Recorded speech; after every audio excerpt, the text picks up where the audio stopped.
siang ini saya bersama Ketua Panitia Penyelenggara untuk Pentabisan Proki Keluarga Kudus Enan yang saat ini di depan saya bersama poronusanews.com. Dan saat ini Ketua Panitia sedang berada dan akan menceritakan sejarah perjalanan Proki Keluarga Kudus Enan. Inilah Bapak Alfonsus Tuames. Bapak silahkan mungkin menceritakan sekilas sejarah tentang Proki ini. Baik, terima kasih. Sekilas tentang pembangunan gereja ini, Paroki Keluarga Kudus Enan itu berdiri di tanah yang diberikan oleh Raja Tauling. Tapi pada saat itu melalui Bapak SP Tuames yang memiliki tanah sebelumnya, berpuluh tahun mereka mengolah tanah ini. Kemudian pada satu saat ketika akan diambil kembali oleh Bapak Raja Tauling, panggil Bapak Pas dan menyampaikan bahwa yang di mana air mengalir itu untuk mereka di Enyut, tetapi di mana air kering itu untuk kamu di Keluarga Kudus di Enan. Maka di tempat inilah dibangun gereja yang sebelumnya gereja ini, tanah ini dimiliki oleh Bapak Petrus Xiao Tuames yang diwariskan kepadanya Bapak Sebastianus Tuames. Sesungguhnya tanah ini adalah tanah Enan, tapi karena dikelola terlebih dahulu oleh Bapak Petrus Xiao, maka tanah ini dijadikan sebagai tanah untuk pembangunan gereja Keluarga Kudus Enan.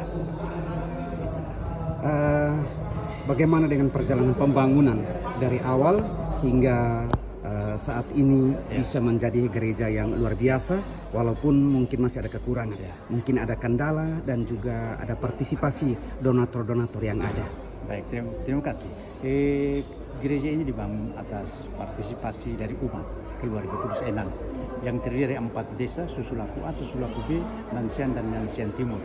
Ini adalah satu keluarga besar yang berjuang dengan segenap tenaga membangun gereja ini. Dan pembangunan gereja ini dibangun dengan segala swadaya mereka, didukung dengan donatur yang sungguh luar biasa yang dilakukan oleh para pastor dari Serikat MSF. Mereka di Kalimantan mempunyai relasi dengan para donatur di sana. Dan mereka dengan dukungan donatur, umat dengan segenap kemampuan mulai membangun gereja ini. Satu tekad, satu niat untuk membangun gereja Keluarga Kudus Enan yang berdiri di tempat ini. Itulah sejarah tonggak berdirinya gereja ini.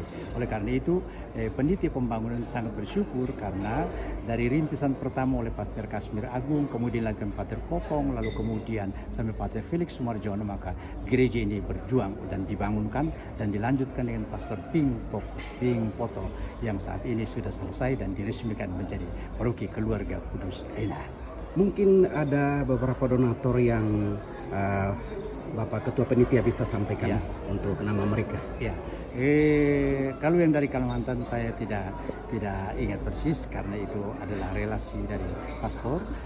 Tetapi kalau yang ada di sini di TTU, di Jawa pun demikian, kita perlu mencari dana ke sana dan di sana mereka memberi dukungan ke kita.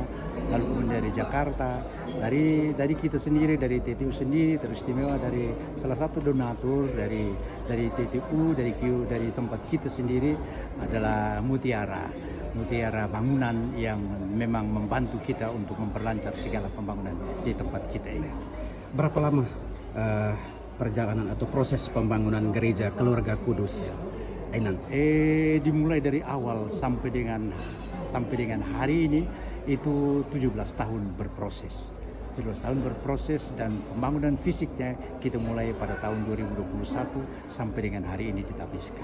Baik, terima kasih. Harapan apa ke depan Bapak Alfons sebagai Ketua Panitia dan juga putra asli Putra Enan yang turut juga berpartisipasi untuk membangun gereja Keluarga Kudus Enan.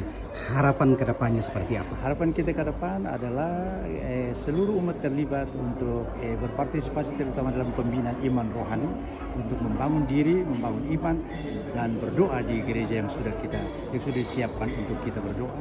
Lalu kemudian segala kekurangan yang kita miliki kita bahu-membahu bersama seluruh warga masyarakat di Ainan untuk kita menyempurnakan gereja kita yang sangat kita cintai. Terima kasih. Oke, terima kasih Bapak. Selamat siang.